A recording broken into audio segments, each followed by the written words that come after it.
Good evening students.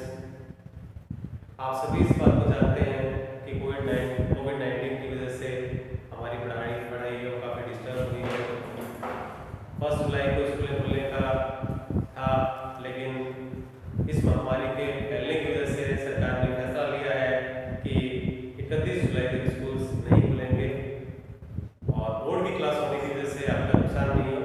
वैसे तो कुछ लेसन हैं पिछले 9th क्लास में आपको 10th के करवा दिए गए थे, फिर भी हम इम्पोर्टेंट कुछ लेसन हैं वो इस दौरान 31 जुलाई तक हम लोग एक वीडियो बना के आप तक पहुंचाने का प्रयास करेंगे।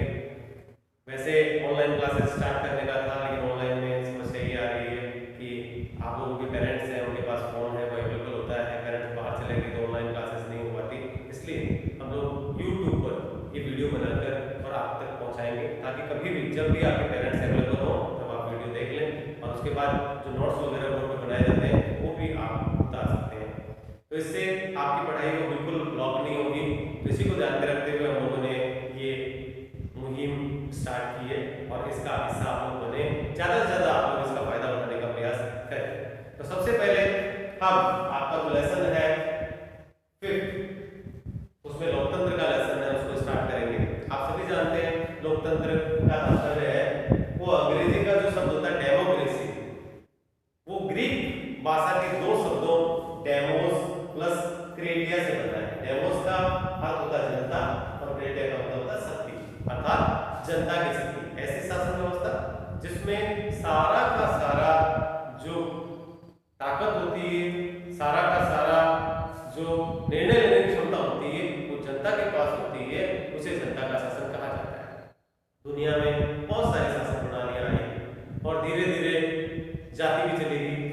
अब दुनिया में सबसे ताकतवर जिस शासन पद्धति को माना गया है, जिसमें बुराइयां कम है, सभी शासन प्रणालियों में बुराइयां होती है, कुछ अच्छाइयां होती है, लेकिन मंथन करने के बाद में ये निष्कर्ष निकाला गया कि लोकतंत्र ऐसी शासन प्रणाली है जिसमें बुराइयां कम है और अच्छाइयां ज्यादा है। इसलिए दुनिया के लगभग सभी देशों ने लोकतंत्र को अपना रखा है। अब लोकतंत्र के विभिन्न रूपों की हम लोग बात करें तो इसके 4 रूप: राजनीतिक लोकतंत्र, सामाजिक लोकतंत्र, आर्थिक लोकतंत्र और नैतिक लोकतंत्र। राजनीतिक लोकतंत्र का तात्पर्य है जनता के हाथों में अंतिम शक्ति होनी चाहिए। जैसे जनता अपने प्रतिनिधियों को चुनती है, तो प्रतिनिधियों के द्वारा जब शासन का संचालन किया जाता है तो जनता के साथ उनका जुड़ाव होना चाहिए।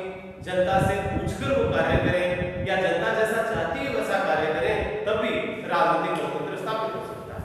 लोकतंत्र का दूसरा जो रूप है वो सामाजिक लोकतंत्र है।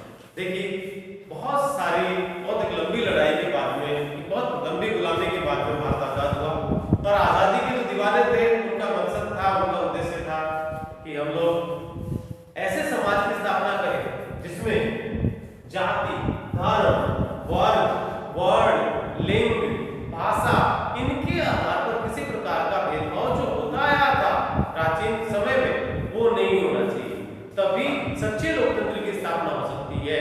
तो दूसरा जो स्वरूप है वो है सामाजिक लोकतंत्र, जिसमें ये कहा गया है कि लोकतांत्रिक शासन प्रणाली में व्यक्ति के बीच में इन सब तथ्यों को आधार मानकर किसी प्रकार का भेदभाव नहीं किया जाएगा, तभी सच्चा लोकतंत्र स्थापित होगा।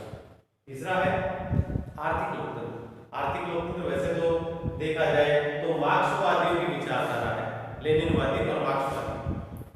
वो ये मानते चलते थे कि आर्थिक आधार पर विषमता समाज में नहीं होनी चाहिए। हालांकि उन्होंने आर्थिक विषमता को कम करने के लिए जो रास्ता अपनाया, उस रास्ते को जायज नहीं ठहराया जा सकता। वो जो रास्ता था वो हिंसा पर आधारित था। लेकिन हम लोग हमारी लोकतांत्रिक शासन प्रणालियों में जिस व्यवस्था की बात करते हैं वो है आर्थिक आधार पर सबको समानता का अधिकार दिया जाना चाहिए। अमीरी और गरीबी के बीच में इतना बड़ा गैप नहीं होना चाहिए कि अमीर ज्यादा अमीर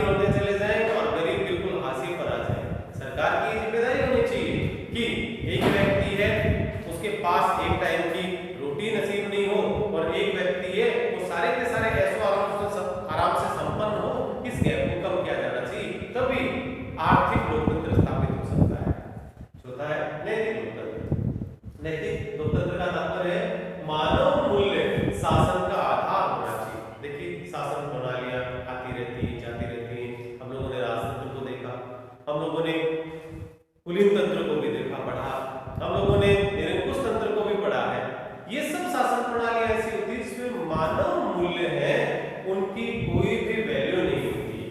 मानव मूल्यों की सबसे ज्यादा वैल्यू अगर कहीं किसी शासन प्रणाली में होती है तो वो सिर्फ लोकतंत्र में होती है। इसलिए हम लोग बात करें तो नैतिक लोकतंत्र का तात्पर्य मानव मूल्यों पर आधारित शासन प्रणाली, जिसमें मानव मानव के प्रति प्रेम की भावना हो, मानव मानव में भाईचारे की भावना हो और हर व्यक्ति के दिमाग में, हर व्यक्ति की ये समझ पैदा हो कि इस पृथ्वी पर रहने वाले सब लोग समान हैं। यही है नैतिक लोकतंत्र। यानी नैतिक मूल्यों का आकलन होना चाहिए, उनका अवमूल्यन नहीं होना चाहिए। अगली चीज पर हम लोग जाते हैं वो है लोकतांत्रिक शासन के प्रकार। देखिए लोकतांत्रिक शासन प्रणाली के वैसे देखा जाए तो दो ही प्रकार है। पहला है प्रत्यक्ष अथवा शुद्ध लोकतंत्र। हालांकि दुनिया में अब ये जो व्यवस्था है वो देखने को नहीं मिलती। सिर्फ हम स्विट्जरलैंड एक ऐसा देश है जहां पर शुद्ध या प्रत्यक्ष लोकतंत्र देखने को मिलता है। वहां भी मात्र 6 कैंटन में ही देखने को मिलती है, 6 छोटे-छोटे राज्य हैं।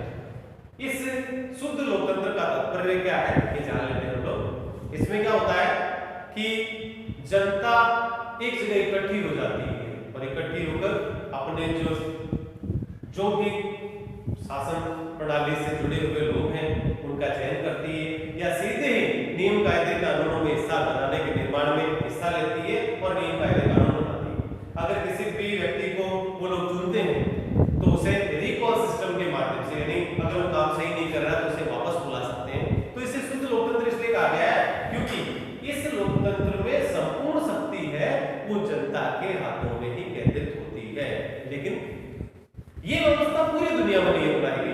इसका कारण क्या था? इसका कारण था ये सिर्फ छोटे ही राज्यों में, यानी यूनान में छोटे-छोटे राज्य हुआ करते थे और ग्राम राज्य कहते थे। उनकी जनसंख्या ज्यादा नहीं, 4 से 5 हजार जनसंख्या हुआ करते थे, वहां आसानी से लोग इकट्ठे हो जाते थे। लेकिन अब दुनिया में बड़े-बड़े देश हैं जहां जनता इकट्ठा नहीं हो सकती, जहां जनता अपने फैसले खुद नहीं ले सकती है। इसलिए दूसरी शासन प्रणाली है उसे उसका इजाद किया गया, जिसे अप्रत्यक्ष या प्रतिनिधि लोकतंत्र कहते हैं।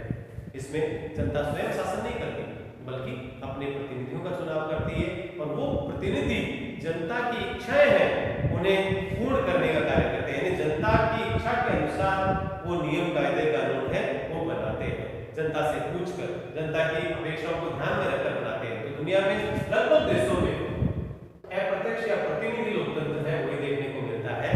अब बहुत कम ही हम प्रत्यक्ष लोकतंत्र को या शुद्ध लोकतंत्र को देखते हैं। इसमें समय समय पर निर्वाचन होता है। कुछ देशों में 4 साल में निर्वाचन होता है, कुछ देशों में 5 साल का कार्यकाल होता है।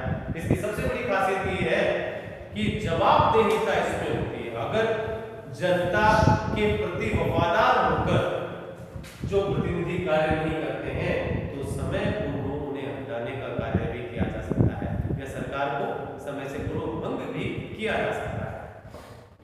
अब अप्रत्यक्ष जो लोकतंत्र है उसके भी 2 भाग करते हैं हम लोग। एक संसदीय लोकतंत्र है, दूसरा अध्यक्षीय लोकतंत्र है। संसदीय लोकतंत्र क्या है? ये शासन प्रणाली भारत में देखने को मिलती है। अध्यक्षीय लोकतंत्र शासन प्रणाली वो अमेरिका में देखने को मिलती है। इनमें फर्क क्या है? इनमें फर्क ये है कि संसदीय लोकतंत्र इंग्लैंड से ली गई शासन प्रणाली। आप लोगों को बता दूं मैं कि हमारे संविधान के ऊपर सबसे ज्यादा जिस देश के संविधान का प्रभाव रहा है वो है इंग्लैंड के संविधान का प्रभाव। और इंग्लैंड में संसदीय लोकतंत्र सफलतापूर्वक कार्य कर रही है। हमारे जो संविधान निर्माता थे उन्हें ऐसा लगा कि इंग्लैंड के संविधान में खूबियां ज्यादा है, कमियां कम है, इसलिए हमने उसे अपनाया। इसकी सबसे बड़ी जो खासियत है वो है जवाबदेहिता।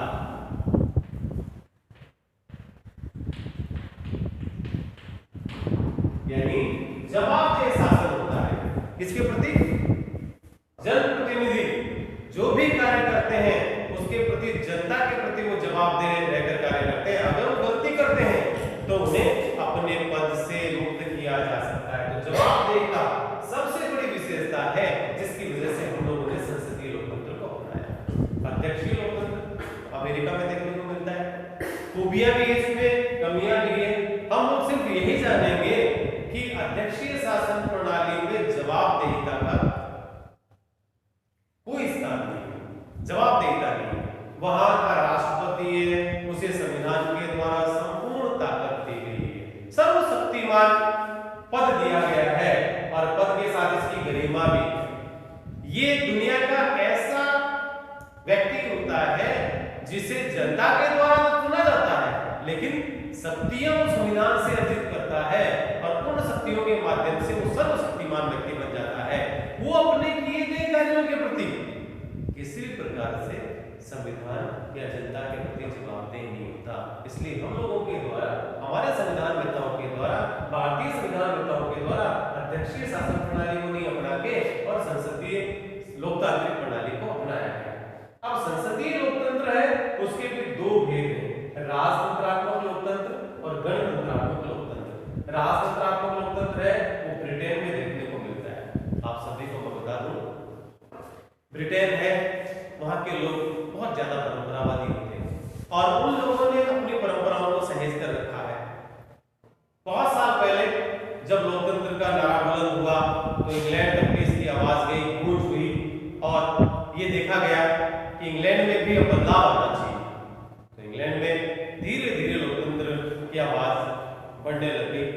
वहां के सम्राट या राजा तक ये बात पहुंची कि अब राजतंत्र को समाप्त कर दिया जाना चाहिए। तो वहां के राजा ने अपना ताज उतारकर जनता के समक्ष रख दिया। हजारों सालों से चली आ रही राजतंत्रात्मक शासन प्रणाली का अंत बिना किसी रक्तपात के हो गया।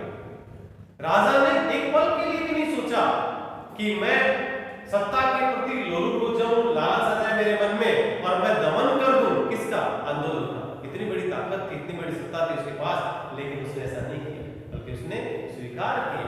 जो हवा चल रही थी, जो लोकतंत्र की हवा थी, उसके अनुरूप अपने आप को ढाल लिया और अपने ताज को उसने जनता को सौंप दिया। जनता है, उसको बड़ा आश्चर्य और उस आश्चर्य के साथ ही वो सम्मान भी था जो राजा के प्रति हजारों सालों से वो लोग, उनके पूर्वज इस चीज को अपना रहे थे। तो उन्होंने क्या किया, अपनी शासन प्रणाली में थोड़ा सा बदलाव किया। वो बदलाव क्या किया, लोकतंत्र को तो अपनाया, लेकिन साथ में हजारों सालों से चली आ रही राजतंत्रात्मक शासन को भी अपना लिया। तो एक नई शासन प्रणाली इजाद की गई, राजतंत्रात्मक लोकतंत्र, जिसमें संविधान का जो मुखिया होता है वो राजा या सम्राट होता है और जनता का मुखिया होता है वो प्रधानमंत्री होता है। संविधान का जो मुखिया है, प्रधान है, वो वंशानुगत आधार पर चुना जाता है, अर्थात राजा का बेटा राजा होगा, उसका बेटा राजा होगा, उसका बेटा राजा होगा और वही मुखिया होगा देश का। लेकिन जो प्रधानमंत्री होगा वो जनता का मुखिया होगा। सारी की सारी शक्तियां किसके पास होंगी, प्रधानमंत्री के पास होंगी। हम लोगों ने, भारतीय विधिवेत्ताओं ने, भारतीय संविधान वेत्ताओं ने संसदात्मक राजतंत्रात्मक लोकतंत्र को नहीं अपनाया। इसका सबसे बड़ा कारण था, हजारों सालों से हम हमारे यहाँ पर राजतंत्रात्मक शासन को झेल रहे थे और ऐसा महसूस हुआ था कि भारत में राजतंत्र सफल नहीं हुआ है, वो शोषण का ही रहा है। कुछ ऐसे कारण रहे जिसकी वजह से दमन चक्र चला और उसकी वजह से जितने भी राजा महाराजा आए, आक्रांता राजा आए, आक्रांता जाति आई, उन्होंने भारत को लूटा और उसका शोषण किया, दमन किया। तो राजतंत्र से हम बहुत ज्यादा हमारा भंग हो चुका था, इसलिए हम लोगों ने शासन प्रणाली को नहीं अपनाया। हम लोगों ने गणतंत्रात्मक लोकतंत्र को अपनाया, जो भारत और अमेरिका में देखने को मिलता है। गणतंत्र का मतलब होता है कि जो संविधान का मुखिया होता है, प्रमुख होता है, राज्य का मुखिया होता है, देश का मुखिया होता है, वो जनता के द्वारा चुना जाता है। जैसे हम राष्ट्रपति की बात करते हैं, गणतंत्रात्मक शासन प्रणाली में क्या होता है, जो मुखिया होता है उसे हम राष्ट्राध्यक्ष या राष्ट्रपति कहते हैं। वो दो तरीके से चुना जाता है, या तो वो प्रत्यक्ष रूप से चुना जाता है या अप्रत्यक्ष रूप से चुना जाता है।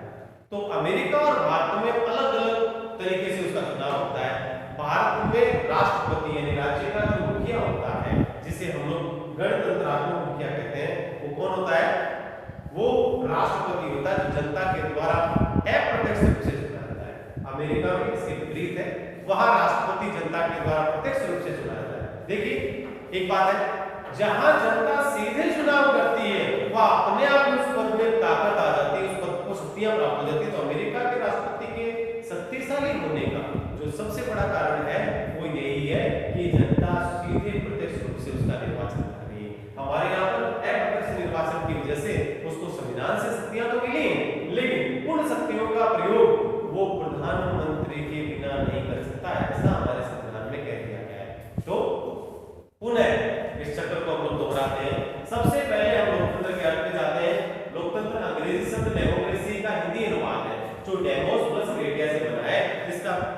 तात्पर्य है जनता की शक्ति।